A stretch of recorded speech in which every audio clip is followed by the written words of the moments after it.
Single heart beat scan ఒక్క second లోనే world class 640 slide CT scan ఇప్పుడు మీ విస్టా ఇమేజింగ్ బంజారా హిల్స్ లో. నమస్తే, నేను Kavitha. Welcome to I dream news and నిజాలు. హర్ముజ్ జలసంధి గురించి డొనాల్డ్ ట్రంప్ కీలకమైనటువంటి వ్యాఖ్యలు చేశారు. ఇరాన్ ఉన్నా లేకపోయినా హర్ముజ్ జలసంధిని మేము ఆపరేట్ చేస్తాము అనేటువంటి వ్యాఖ్యలతో పాటుగా మరికొద్ది గంటల్లో ఇస్లామాబాద్ లో చర్చలు జరగబోతున్నాయి. దానికి అమెరికా ఉపాధ్యక్షుడు జెడీ వాన్స్ తో పాటుగా ప్రతినిధుల బృందం బయలుదేరి వచ్చింది. బట్ ఇరాన్ నుంచి ఎవరు వెళ్తున్నారు, దానికి సంబంధించినటువంటి అఫీషియల్ ఇన్ఫర్మేషన్ ఇప్పటిదాకా రాలేదు.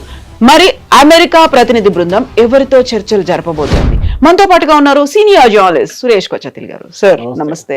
మరి కొద్ది గంటల్లోనే శనివారం ఉదయం పాకిస్తాన్ ఇస్లామాబాద్ లో టాక్స్ అనేవి జరగబోతున్నాయి. దానికి అన్ని ఏర్పాట్లు చేశామని పాకిస్తాన్ అనౌన్స్ చేసింది. ఆల్రెడీ ఎలా ఏర్పాట్లు ఉన్నాయో చూడడానికి అమెరికా నుంచి బృందం వచ్చింది. నెక్స్ట్ ఇప్పుడు ప్రతినిధుల బృందం కూడా బయలుదేరింది.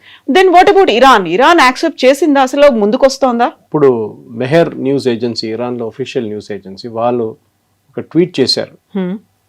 Reports of Iran negotiating team entering Islamabad are false అని చెప్పి వాళ్ళ ఫాల్స్ న్యూస్ ఏజెన్సీ అని ఇంకోటి మన ఐఆర్జీసీ వాళ్ళ న్యూస్ ఏజెన్సీ, అది వాళ్ళని కోట్ చేసి వీళ్ళు అంటున్నారు.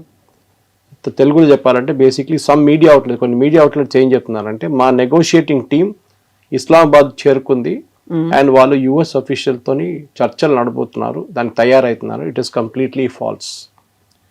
Negotiations remain suspended until United States upholds its commitments regarding ceasefire in Lebanon and the Israeli regime stops its attacks. అంటే ఈ లెబనాన్లో జరిగే దాడులు, ఇజ్రాయెల్ చేస్తున్న దాడిని ఆపాలి మొత్తంగా. దాంతోపాటు ఈ ఇజ్రాయలీ రెజ్యూమ్ని కూడా అరికట్టాలని చెప్తున్నారు. That is the main thing వీళ్ళు చెప్తున్నారు. కానీ కవిత గారు, దీనికన్నా పెద్ద స్టోరీ ఒకటి. నేను ఇవాళ పొద్దున ఒక అమెరికన్ న్యూస్ ఛానల్ చూశాను. ఎందుకు పాకిస్తాన్ రోల్ దీంట్లో వచ్చింది చాలా మటుకు. వై పాకిస్తాన్? తో ఈ చర్చలు మొదలైనప్పుడు పాకిస్తాన్ లేకుండే దీంట్లో. ఈ చర్చలు మొదలయ్యే ముందు కవిత గారు ఒక చాలా యూనిక్ సీన్ జరిగిందంట. ఫస్ట్ అమెరికా కనుక్కున్నారు ఎవరు ఈ చర్చల్ని మీడియేట్ చేయాలని, అంటే నడిమిట్లు ఎవరన్నా ఉండాలి. సో ఫస్ట్ ఆప్షన్ ఒమాన్, ఎందుకంటే ఒమానే చర్చలు జరిపారు ఎప్పటి నుంచో. లాస్ట్ ఇయర్ మీకు గుర్తుంటుంది, జూన్లో జరిగిన చర్చల తర్వాత ఆల్మోస్ట్ ఒక ఒప్పందానికి వచ్చేసారు జెనీవాలో. ఒకవైపు ఇరానియన్ డెలిగేషన్, ఇంకోవైపు ఒమానీ డెలిగేషన్ ఒక డ్రాఫ్ట్ రెజల్యూషన్ తయారు చేసుకున్నారు. ఇరానియన్ లీడర్షిప్, అప్పుడు ఖమెనీ ఉండే ఆయన వాళ్ళు అప్రూవ్ చేశారు. Everything was ready. ఆ రోజు రాత్రి నెక్స్ట్ డే అమెరికా బాంబ్ వేశారు ఇరాన్ మీద, ఇజ్రాయెల్తో సహా. అది పోయింది. తర్వాత జూన్లో జరిగిన దాని తర్వాత ఈసారి ఫిబ్రవరి 1st వీక్లో జెనీవాలో మళ్ళీ నెగోసియేషన్స్ మొదలైంది. దాంట్లో చాలా క్లియర్గా ఆ నెగోసియేషన్లో మళ్ళీ ఇరాన్ చెప్పారు, లాస్ట్ టైం మేము ఇక్కడ కూర్చున్నాం, మా మీద అక్కడ బాంబు వేశారు, ఈసారి ఏర్ కాదంటే Oman give an assurance saying nothing will happen. కానీ చూడండి, అక్కడ కూడా అదే జరిగింది. ఆల్మోస్ట్ వాళ్ళు ఒక యురేనియం గురించి కూడా చాలా మటుకు దే వాక్ డౌన్, చాలా మటుకు అగ్రీ చేశారు ఇరాన్. కానీ ఫిబ్రవరి 28వ తారీఖు బాంబు వేశారు మళ్ళీ. తో ఈసారి ఒమాన్ అన్నారు we're not getting into it, నేను దీంట్లో రావట్లేదు, ఎందుకంటే మేము ఎప్పుడు మాట్లాడినా కానీ దాని తర్వాత బాంబు వచ్చి పడుతుండే. తో అమెరికా ఈజిప్ట్ దగ్గర అడిగారు, ఈజిప్ట్ అండ్ టర్కీ. సో దీంట్లో కండిషన్ ఒకటి ఉండే, దట్ ఈ మీడియేటింగ్ నేషన్ ఇస్లామిక్ నేషన్ ఉండాలి. దానికోసం కొంతమంది జయశంకర్ గారి దగ్గర అడిగారు, మనం ఇండియా ఎందుకు వెళ్ళట్లేదు అంటే, we don't want get into it, this is messy affair. పాకిస్తాన్కి పబ్లిసిటీ కావాలి, వాళ్ళు చేసుకుంటున్నారు, చేసుకొనియండి. ఈజిప్ట్ దగ్గర వెళ్తే ఈజిప్ట్ ఏం చెప్పారంట, అంత బాగానే ఉంది, వీఆర్ రెడీ, మేము మీ 1 స్టెప్ వెనక ఉంటాం, మీరు ముందు ఉండండి అని చెప్పారంట. ఎవరు ఉంటారో వాళ్ళని ఫస్ట్ పెట్టండి, మేము విల్ బీ బిహైండ్ యూ. ఎందుకంటే ఈజిప్ట్ చెప్పారంటే, మేము we share a border with Israel. రేపు ఈ చర్చల్లో ఏదైనా జరిగింది అనుకోండి, తప్పు జరిగితే ఇజ్రాయెల్ మా మీద కోపం తీర్చుకుంటారు. We don't want to get into it. టర్కీని అడిగారు. టర్కీ అన్నారంట, మాకు కూడా ఇరాన్తో ఇష్యూస్ ఉన్నాయి, ఒక టైంలో మేము ఆయుధాలు సప్లై చేస్తుండే వాళ్ళకి, ఇప్పుడు వాళ్ళ మీద ఏమైనా రేపు మళ్ళీ దాడి జరిగితే, లేకుంటే వాళ్ళ మీద ఏదైనా ఏం చెప్తారు నెగటివ్గా మీరు ఈ రెజల్యూషన్ తీసుకొస్తే వాళ్ళు మళ్ళీ మా దగ్గర రేపు మా వైపు ఒక మిసైల్ కొట్టేస్తారు. ఆల్రెడీ ఒక మిసైల్ కొట్టారు, starting of the war I think first week second వీక్లో కొట్టారు టర్కీ వైపు. We're not getting it. So America next Indonesia దగ్గర వెళ్ళారు, Islamic nation, world's largest Muslim population. వాళ్ళ దగ్గర వెళ్ళి అడిగారు మీరు. So Indonesia said boss it's all fine, మేము వస్తాం కావాలంటే, కానీ ఒకటి ఉంది, ఈ గొడవ అంతా అయిన తర్వాత we're actually signing an agreement with Israel. ఇజ్రాయెల్ని అంగీకరించుకుంటూ మేము ఒక అగ్రిమెంట్ సైన్ చేస్తున్నాం. దాంట్లో ఇజ్రాయెల్ ఎంబసీ ఇండోనేషియాలో జకార్తాలో ఓపెన్ చేస్తారు, మా ఎంబసీ మేము వాళ్ళ క్యాపిటల్లో ఓపెన్ చేయబోతున్నాం, ఇజ్రాయెలీ క్యాపిటల్. ఇది మేము ఒక ఒప్పందానికి వచ్చేసామని చెప్పారు. సో ఈ పాయింట్ మీదే ఎక్కువ మటుకు డిస్కషన్ జరిగింది. సో ఫైనలీ పాకిస్తాన్కి తీసుకురావాల్సి వచ్చింది. పాకిస్తాన్ అన్నారు ఓకే ఫైన్, వాళ్ళు డెస్పరేట్ ఉన్నారు. దానికి కారణం అది Asim Munir, field marshal Asim Munir and IRGC లీడర్షిప్కి చాలా క్లోజ్ కనెక్షన్ ఉంది, even though they are Shia and Sunni. అది కారణం ఏంటంటే ఈ పాకిస్తానీ ఆర్మీ చీఫ్స్ అందరూ చాలా మటుకు స్విట్జర్లాండ్లో బ్యాంక్ అకౌంట్లు కానివ్వండి, లండన్లో ఇల్లు కొనుక్కుంటారు ఫస్ట్. మీరు కరెక్ట్, మీరు అయూబ్ ఖాన్ టైం నుంచి చూడండి, అయూబ్ ఖాన్, జనరల్ జియావుల్ హక్, పర్వేజ్ ముషరఫ్, ఎవరైనా కానీ పాకిస్తాన్ జనరల్ ఫస్ట్ పెద్ద బంగ్లా తీసుకుంటారు లండన్లో, ఆల్ ఇల్లీగల్ మనీ వీళ్ళది. అది సేమ్ ఈయన కూడా ఉంది అక్కడ, అసీం మునీర్ కూడా పెద్ద ఇల్లు ఉంది, వాళ్ళ పిల్లలు కూడా అక్కడే చదువుకుంటున్నారు అందరు బయటనే. సో సేమ్ టైం ఐఆర్జీసీ కూడా అదే connection. That is what first second వీక్లో ఒక స్టేట్మెంట్ ఇష్యూ చేశారు యుఎస్, సేయింగ్ దట్ వీళ్ళది ఇల్లీగల్ డీలింగ్స్, వీళ్ళ డబ్బులంతా ఉంది చూడండి, అది కూడా పట్టుకోవాలి. ఐఆర్జీసీ అనేది మనం అనుకుంటాం కవిత గారు, దట్ ఒక సెక్యూరిటీ ఫోర్స్ అని అనుకుంటాం మనం, ఒక ఆర్మీ లాగా కాదు. వాళ్ళ ఆర్మీ ఈజ్ ఓన్లీ అబౌట్, వాళ్ళ ఆర్మీ చేసే పని ఒక 50% అంతే, మిగతా 50% వాళ్ళు కాంట్రాక్ట్లు చేస్తారు. వాళ్ళు మన దగ్గర బ్రిడ్జ్లు కడతారు చూడండి, రోడ్లు వేస్తారు, పోర్ట్స్ కడతారు, ఎయిర్పోర్ట్లు కడతారు, ఇది ఐఆర్జీసీ పని. ఇరాన్ టోటల్ జీడిపిది 40% ఐఆర్జీసీ దగ్గర ఉంది. So IRGC has got huge amount of money and వాళ్ళ జనరల్స్ అందరూ యాజ్ యూజువల్ లండన్లో, ప్యారిస్లో అంతా ఇల్లు కొనుక్కుంటారు, వీళ్ళు కూడా అంతే. So Asim Munir and IRGC chief నడిమిట్లో చాలా మంచి సంబంధాలు ఉండే, but that gentlemen got killed in the first day. ఆ రోజు బాంబింగ్ జరిగినప్పుడు చనిపోయారు ఆయన. కానీ యుఎస్ ఆయనకి నమ్మారు, ఆ అసీం మునీర్ చెప్పారు you take the lead, Shahbaz షరీఫ్ని ముందు పెట్టండి, ఎందుకంటే ఆర్మీ అని పెట్టంగానే కొంతమందికి నచ్చదు. సో ఇప్పుడు Shahbaz Sharif in the front. Shahbaz Sharif ముందుకు వచ్చారు, మనకు తెలిసింది after that it's all history. దీంట్లో ప్రాబ్లం ఎక్కడ స్టార్ట్ అయిందంటే, ఇప్పుడు ప్రెసెంట్లీ ఇరాన్ డెలిగేషన్ ఎందుకు వెళ్ళట్లేదంటే, ఈ రెజల్యూషన్, వీళ్ళొక రెజల్యూషన్ పాస్ చేశారు చూడండి, వాళ్ళు అమెరికాకి పంపించారు, అది వాళ్ళ రీజనల్, వాళ్ళ సెక్యూరిటీ కౌన్సిల్ అప్రూవ్ చేసింది ఇరాన్ని. సో నిన్న జేడీ వ్యాన్స్ గారు మాట్లాడుతున్నారు, ఆ పర్టికులర్ 10-point ఫార్ములా చాట్ జీపీటీలు తయారు చేశారు వీళ్ళు ఇరాన్ వాళ్ళు, మేము దాన్ని అట్లనే చించేసి పడేసాం డస్ట్బిన్లో అని చెప్పేసి. Actually Caroline Leavitt second and that ఆమె చెప్పింది ఆ రోజు అనమాట. వాళ్ళు పంపించిన దాన్ని మేము కన్సిడర్ చేయలేదు, అది ఎప్పుడో డస్ట్బిన్లోకి వెళ్ళిపోయింది. That is the first draft. Second one మళ్ళీ అసీం మునీర్ చెప్పారంట, అండ్ అసీం మునీర్ టోల్డ్ షబాజ్ షరీఫ్ మీరు వెళ్ళి ఇంకో కాపీ తీసుకురండి వాళ్ళ దగ్గర, ఈసారి కొంచెం మంచిగా రాయమని చెప్పండి. Iran gave a second 10-point thing, అది అమెరికా దగ్గర వచ్చింది. ప్రెసిడెంట్ ట్రంప్ చూశారంటే ఆయనకు నచ్చింది. That's why he said it is a workable solution, దాని మీద మాట్లాడదాం.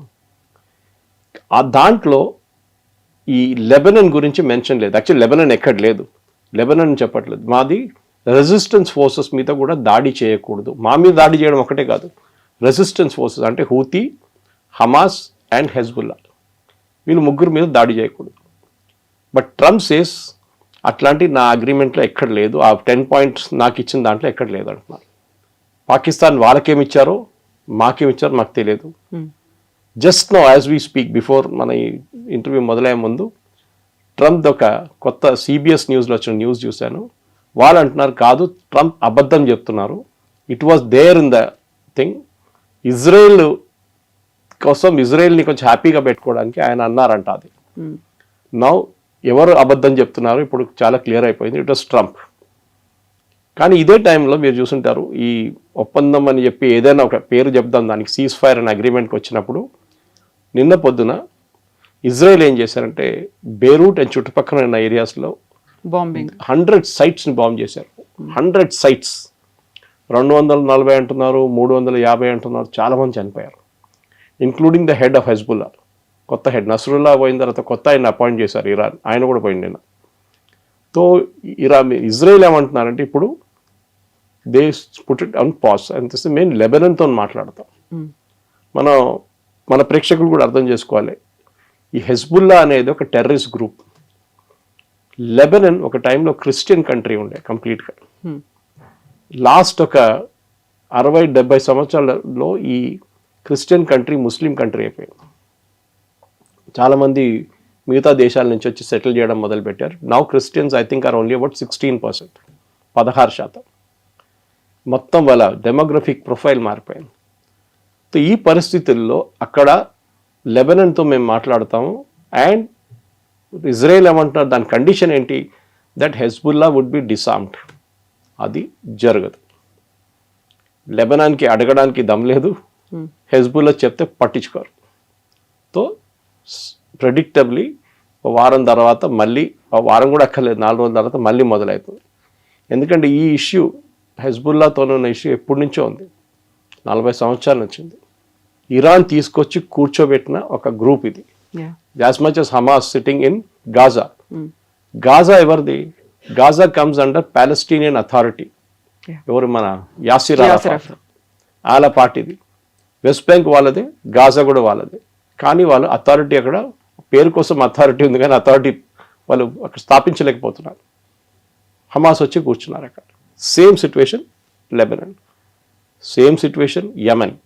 అక్కడ హూతీ అనే ఒక గ్రూప్ వచ్చి కూర్చున్నారు. వాళ్ళు ఇప్పుడు ఆ దేశం టేక్ ఓవర్ చేసుకున్నారు, కానీ ఇప్పుడు వాళ్ళని చాలా మటుకు సౌదీ అరేబియా కంట్రోల్ చేశారు. 1/3 ఆఫ్ యమన్ ఇస్ విత్ హూతీస్. ఇప్పుడు ట్రంప్ డెలిగేషన్, ఎవరు మన జేడీ వ్యాన్స్ కానివ్వండి, స్టీవ్ విట్కాఫ్ కానివ్వండి, జారెడ్ కుష్నర్ కానివ్వండి, వీరు ఇప్పుడు వస్తారా లేదా తెలియదు. ఎందుకంటే Iran has made it very clear, మేము we will not come to Pakistan till మీరు ఇజ్రాయెల్ని ఆపేదాకా మేము అక్కడ రాము. ఇజ్రాయెల్ని ఆపడానికి ప్రెసిడెంట్ ట్రంప్కి చెప్పడానికి ఆయనతో కాదు, పట్టించుకోరు కూడా ఇజ్రాయెల్. మేబీ డిప్లొమాటిక్లీ వాళ్ళు అంటారు, okay 1 week 2 weeks we will manage అని. అంతే, దానికన్నా ముందు వీళ్ళు వెళ్ళలేరు. They cannot do it also. So చాలా fluid situation. Strait of Hormuz, ఎందుకంటే సీజ్ ఫైర్ మొదలయ్యే ముందు మీకు గుర్తుండదు కవిత గారు, ప్రెసిడెంట్ ట్రంప్ చెప్పారు, వన్ ఆఫ్ ద కండిషన్స్ ఈ స్ట్రైట్ ఆఫ్ హార్మోస్ని ఓపెన్ పెట్టాలి, then only ceasefire will start. ఇప్పుడు సీజ్ ఫైర్ ఉందంటే లేదు, because strait of Hormuz is closed. Straight of హార్మోస్ ఎందుకు క్లోజ్ చేశారు? అక్కడ ఇజ్రాయెల్ బాంబ్ వేశారు. The entire thing is linked, connect the dots అన్నమాట. ఈ పరిస్థితిలో ఉన్నాం. సో ఇప్పుడే ట్రంప్ కూడా ఒక మాట అంటున్నాడు, ఇరాన్ ఉన్నా లేకపోయినా కానీ హర్మూజ్ని మేము ఓపెన్ చేస్తాం, దాన్ని మేము రన్ చేస్తాము, ఎగ్జిక్యూషన్ లో ఉంటుంది అనేటువంటి ఒక మాట. ఇరాన్ లేకపోయినా అంటే దట్ ఈస్ వాట్ ట్రంప్ ఏమన్నారంటే, ఫస్ట్ మీకు గుర్తుంటుంది 3 రోజుల ముందు ఆయన అన్నారు, మేమిద్దరు కలిసి కలెక్ట్ చేసుకుంటాం టోల్ అన్నారు. దాని తర్వాత ఇవాళ పొద్దున ఆయన ట్రూత్ సోషల్లో ఒక పోస్ట్ పెట్టిండు, ఇరాన్ కి లాస్ట్ వార్నింగ్ ఇది, if they don't open strait of Hormuz అంతే సంగతి, మా అందరు రెడీగా ఉన్నారు వాళ్ళ మీద ఫైర్ చేయడానికి. ఇప్పుడు ఇరాన్ కొత్త ఒక నిబంధన పెట్టారు షిప్స్ మీద. అది ఆ మ్యాప్ బహుశా మీరు చూసుంటారు, మన ఎడిటింగ్ టీం కూడా మ్యాప్ పెట్టేస్తే బాగుంటుంది. అది ద ఇంటర్వ్యూ. ఒక యూటర్న్ ఉంటుంది చూడండి, దాంట్లో ఒకవైపు ఇరాన్, ఒకవైపు ఒమాన్ ఉంది. వాళ్ళేమంటారు, మీరు ముందు షిప్స్ అన్ని ఒమాన్ వైపు నుంచి వెళ్తుండే చాలా మటుకు, ఇరాన్ వైపు నుంచి ఎగ్జిట్ అవుతుండే. ఇలా అంటారు, కాదు, ఎగ్జిట్ అండ్ ఎంట్రీ రెండు మీరు అదే వైపు నుంచి రావాలి. You have to come only from the Iranian side. అక్కడ చిన్న ఒక ఐలాండ్ ఉంది, I forget the name of the island. ఐలాండ్లో IRGC ట్రూప్స్ కూర్చుంటారు, వాళ్ళే అబ్జర్వ్ చేస్తారు ఏ షిప్ వెళ్తుంది, వాళ్ళ కోడ్ ఏంటి, వాళ్ళ దగ్గర ఇప్పుడు డబ్బులు తీసుకుంటున్నారు అంటున్నారు, $2 million తీసుకుంటున్నారు అంటున్నారు, తెలియదు మనకి. So Trump he's given a deadline, no collection, nothing. ఏది 3 రోజుల ముందు మేము ఇద్దరు కలిసి కలెక్ట్ చేస్తామని చెప్పిన మంచి, ఇప్పుడు అంటారు no collection, you have to open strait of Hormuz. So నా అంచనా ప్రకారం I think what will happen is, Trump ఈ 2 weeks కూడా వెయిట్ చేయరు. ఇరాన్ రేపు అంటే ఇవాళ సాయంత్రం ఇస్లామాబాద్ రాకపోతే Trump will start small attacks, చిన్న చిన్న అటాక్లు మొదలు పెడతారు. ఒకటి స్ట్రైట్ ఆఫ్ హార్మూజ్ ఓపెన్ చేయడం, ఎందుకంటే ఇప్పుడు కూడా ఫస్ట్ డే ఆయన అనౌన్స్ చేసినప్పుడు ceasefire day first day oil prices తగ్గింది, స్టాక్ మార్కెట్ పెరిగింది. కానీ రెండో రోజు ఇంక్లూడింగ్ మన స్టాక్ మార్కెట్ ఆయిల్ ప్రైసెస్ పెరిగింది, స్టాక్ మార్కెట్ పడిపోయింది. బికాస్ ట్రంప్ చెప్పిన దానికి విలువ లేదని వాళ్ళకి తెలిసిపోయింది. He is just making announcements. దాని వెనక ఒక ప్లాన్ ఒక స్ట్రాటజీ ఏం లేదు. సో నౌ సిచ్యువేషన్ ఎక్కడికి వచ్చిందంటే బ్యాక్ టు స్క్వేర్ వన్ అని చెప్తాం మనం. అదే 3 రోజుల ముందు ఎంత ఉండే సిచ్యువేషన్ ఎట్లా ఉండే అదే సిచ్యువేషన్కి ఇప్పుడు రాబోతున్నాం మనం. బహుశా ఇవాళ ఈవినింగ్ ఆ మీటింగ్ జరగకపోతే ఇస్లామాబాద్లో దెన్ డెఫినెట్గా Trump will get into action because gasoline prices మళ్ళీ యూఎస్లో పెరుగుతుంది and he cannot afford it. With the midterm polls రాబోతుంది. ట్రంప్కి ఒక పెద్ద డిజాస్టర్గా మారిపోతుంది. ఎగ్జాక్ట్లీ. ఇప్పుడు ఇస్లామాబాద్ టాక్స్ అనేవే 2 దేశాల మధ్య జరుగుతాయి, పాకిస్తాన్లో దానికి వేదిక అవుతుంది అని చెప్పిన తర్వాత అమెరికా ఆల్ సెట్, ఎవరెవరు వెళ్తున్నారు, ఎప్పుడు బయలుదేరుతున్నారు, ఆల్రెడీ అక్కడ 30 మంది టీం వెళ్ళి చూస్తోంది అక్కడ ఏర్పాట్లు ఎలా ఉన్నాయి అనేది. ఇన్ని చూస్తుంటే ఇరాన్ దగ్గర నుంచి అటువంటి ఒక బృందం రాలేదు, ఎవరు వస్తారు లేదు అనేది ఉన్నప్పుడు అమెరికా అందులోనూ డొనాల్డ్ ట్రంప్ చూస్తూ ఊరుకోరు కదా. ఇక్కడ దాకా వచ్చిన తర్వాత ఎవరిని ఫూల్ చేస్తున్నారు, ఎవరిని ఇన్సల్ట్ చేస్తున్నారు అనే మాట వస్తుంది. ఇది నెగోసియేషన్లో ఒక టాక్టిక్ ఇది. అంటే మీరు ఆపోజిట్ పార్టీ ఏమి ఎక్స్పెక్ట్ చేస్తున్నారు అది చేయకూడదు. చేస్తే మళ్ళీ దేర్ ఇస్ నో నెగోషియేషన్, మీరు యాక్సెప్టెన్స్ ఉంటుంది అప్పుడు. సో ఇరాన్ క్లాసిక్ గేమ్ ఆడుతున్నారు. ఇది ట్రంప్కి తెలియట్లేదు, బహుశా ఆయనకి తెలిసి ఉంటుంది కానీ ఆయన is not anticipating this will happen అని. కనెక్షన్ నేను చెప్పాను చూడండి, Lebanon, Hezbollah, Israel, Iran, straight of Hormuz and Pakistan, ఇదన్నీ ఒక కనెక్షన్ ఉంది. ఇప్పుడు ఒక్కటి జరుగుతూనే ఒకటి మూవ్ అవుతుంది చెస్ బోర్డ్ లాగా, otherwise it will not move. And డెఫినెట్గా ట్రంప్ స్ట్రాటజీ ఆయన ఏం చెప్పట్లేదు కానీ ఆయన ఇప్పుడు లాస్ట్ ఒక 5-6 అవర్స్లో వచ్చిన ట్రూత్ సోషల్ చూస్తే ఆయనకు చాలా కోపం వచ్చినట్లు ఉంది. దట్ అమెరికాలో ప్రతి ఛానల్ని ఆయన తిడుతున్నారు. మీరు చూసుంటారు New York టైమ్స్ని, New York false news, fake news. నేను సరెండర్ చేశాను అంటాడు. ఏం సరెండర్ చేశాను, నేనేం సరెండర్ చేయలేదు, America is not lost, America is one, అది ఇది అని చెప్పి ఫుల్. దాంతోపాటు నిన్న సాయంత్రం ఇవాళ పొద్దున కూడా అనుకుంటాను అదే టైంలో ముస్తఫా ఖమీనీ నుంచి ఒక స్టేట్మెంట్ వచ్చింది సేయింగ్ దట్ మా దగ్గర చనిపోయిన వాళ్ళకి సంతాపం తెలుపుతూ వాళ్ళ చనిపోయిన ఎవరెవరు వాళ్ళు చంపారో వాళ్ళని మేము ఇడవాము. So that means Israel and US. అది కాకుండా మా దాంట్లో డిస్ట్రాయ్ చేసిన అన్ని ఇన్ఫ్రాస్ట్రక్చర్ కానీ హౌసింగ్ కానీ ఏదైనా దానికి నష్టపరిహారం ఇవ్వాల్సిందే. So they have to give money. So this is complicating things more. ఆయన బతికున్నాడా లేదా మనకు తెలియదు కానీ బట్ ఒక స్టేట్మెంట్ మాత్రం రెగ్యులర్గా వస్తూనే ఉంది అనమాట. So somebody is giving a statement. అంటే అక్కడ ఇరాన్లో ఉన్న పొలిటికల్ గేమ్ అర్థం చేసుకోండి కవిత గారు. He's indirectly telling IRGC, boss I'm your boss, so మీరు నా మాట వినాల్సిందే, don't go and negotiate directly with US. ఇరాన్లో ఒక హార్డ్ కోర్ గ్రూప్ ఉంది, ఇస్లామిస్ట్ గ్రూప్, ఐఆర్జీసీలోనే. వాళ్ళు అమెరికాతో ఏ ఒప్పందానికి అగ్రీ చేయరు. They will not as long as అటువైపు ఇజ్రాయెల్ కూర్చున్న దాకా. ఏ రోజు ఇజ్రాయెల్ వాళ్ళ పని చూసుకుని వాళ్ళు వెళ్ళిపోతారు, అమెరికా ఒక్కరైపోతారు, ఆ రోజు they will get in to the act. So IRGC వైపు నుంచి జరిగే ఈ గేమ్ నడుస్తుంది. నేను నిన్న 2-3 American commentators, serious political commentators వాళ్ళ టాక్స్ విన్నాను. వాళ్ళు కూడా ఇదే అంటున్నారు. ఇది టిపికల్ అయతొల్లా ఖొమేనీ 79లో వచ్చిన అదే టైంలో జరిగిన ఒక కిడ్నాపింగ్ జరిగింది, మీకు గుర్తుంటుంది. అమెరికన్ ఎంబసీలో ఉన్న వాళ్ళ స్టాఫ్ని హాస్టేజ్గా ఉంచుకున్నారు. I think it went on for 1 year. Okay, దాని నడుమిట్లో ఒక రెస్క్యూ అటెంప్ట్ జరిగింది, అది ఫెయిల్ అయింది. అది అమెరికన్స్ ఇవాళ దాకా మర్చిపోలేదు. అదే సిచ్యువేషన్కి ఇప్పుడు వస్తున్నాం మనం. ఈసారి కిడ్నాపింగ్ లేదు కానీ అమెరికాని కిడ్నాప్ చేసుకున్నారు ఇరాన్, అమెరికాను ఉంచుకున్నారు. ఇప్పుడు అమెరికాలో ఉన్న ప్రతి channel including Fox News which is is own channel, అంటే ఓన్ అంటే ట్రంప్ కోసం పాటలు పాడతారు పొద్దున్న లేవగానే వాళ్ళు కూడా అంటున్నారు నో, ఇరాన్ ఈ యుద్ధం గెలిచింది. అంటే ఫిజికలీ ఉండకపోవచ్చు, మెంటలీ ఉండకపోవచ్చు, కానీ అట్ అ డిఫరెంట్ లెవెల్ వాళ్ళు గెలిచారు, ఎందుకంటే వాళ్ళు బతికి బయటపడ్డారు. This is the main thing.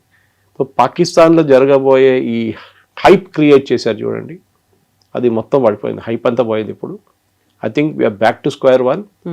Next ఒక స్ట్రైక్ జరగాలంటే I think most probably Trump will call off the ceasefire by Monday or Tuesday. మళ్ళీ యుద్ధం మొదలవుతుంది, అదే ఇప్పుడు కాబోతుంది. సో కొన్ని గంటల్లో ఇస్లామాబాద్లో టాక్స్ జరుగుతాయి అనుకున్నట్టుగా కొన్ని గంటల్లో 6th వీక్ కంప్లీట్ అయిపోయి 7th వీక్లో కూడా ఎంటర్ అవుతుంది. 7th వీక్లో ఎలాంటి డెసిషన్స్ తీసుకుంటారు? ఎందుకంటే ఇరాన్ అనేది వెళ్తోంది, చర్చలు కూడా యాక్సెప్ట్ చేయట్లేదు, మా డిమాండ్స్ నెరవేర్చండి అని అంటోంది. నెక్స్ట్ 7th వీక్ స్ట్రాంగ్గా ఉంటుందా? ఫస్ట్ ఆఫ్ ఆల్ మనం అర్థం చేసుకోండి, అమెరికన్ ఫోర్సెస్ గురించి అర్థం చేసుకోవాలి. ట్రంప్ ఇవాళ పొద్దున్న చెప్పారు, they are all cocked and ready to fire అని చెప్పేసి. వాళ్ళు మీరు ఒక పెద్ద షిప్లో, జెరాల్డ్ ఫోర్డ్ ఇప్పుడు రిపేర్కి వెళ్ళిందండి, అబ్రహాం లింకన్ ఉంది అక్కడ, దాంట్లో ఉన్న సెయిలర్స్ 2,000, 3,000, 4,000, 5,000 మంది ఉంటారు. వాళ్ళని మెయింటైన్ చేయడం ఈజీ కాదు. అట్ సీ ఈజీ, సేల్ అవుతున్నప్పుడు మీరు ఫిక్స్డ్ పొజిషన్లో యాంకర్ వేసి పెడితే ఇట్స్ వెరీ డిఫికల్ట్. వాళ్ళ ఫుడ్ కానీ వాళ్ళ నీళ్ళు అన్నీ ఇస్తారు, అన్నీ ఉంటుంది, కానీ ఇన్యాక్టివిటీ అయిపోతుంది. టేక్ ఆఫ్ ఉండదు, ల్యాండింగ్ ఉండదు, ఏమి ఉండదు, అది జరగదు. సో దానికోసం అంటున్నాను, they will get in to some kind of action. So ఏదో ఒక చిన్న స్ట్రేట్ ఆఫ్ హార్మూజ్ ఓపెన్ చేయడానికి ప్రెసిడెంట్ ట్రంప్ యూజ్ చేయబోయే స్ట్రాటజీలో మీకు గుర్తుంటుంది, ఫస్ట్ 82nd ఎయిర్బార్న్ ట్రూప్స్ అని చెప్పి యూఎస్ నుంచి తెప్పించుకున్నారు. They are still there in the Gulf. వాళ్ళు పాసిబ్లీ ఖతార్లో ఉన్నారు. వాళ్ళతోనే వాళ్ళు I think you will try and open up Hormuz. ఎందుకంటే ఆ హార్మూస్ ఓపెన్ చేసి నేను ఓపెన్ చేసేసానని చెప్పి వెళ్ళిపోవడమే ట్రంప్ స్ట్రాటజీ ఇప్పుడు. అదర్వైజ్ ఆయనకి ఇంకే స్ట్రాటజీ లేదు. బికాస్ ఇరాన్ యురేనియం లేదని ఆయనకు కూడా తెలుసు, డస్ట్ అయిపోయిందని ఆయనకు తెలుసు, వాళ్ళ మిసైల్ కేపబిలిటీ మొత్తం పోయిందని, వాళ్ళ డ్రోన్ కేపబిలిటీ పోయింది, రేపు వస్తే కూడా మళ్ళీ వెళ్ళి కొట్టచ్చు దాన్ని.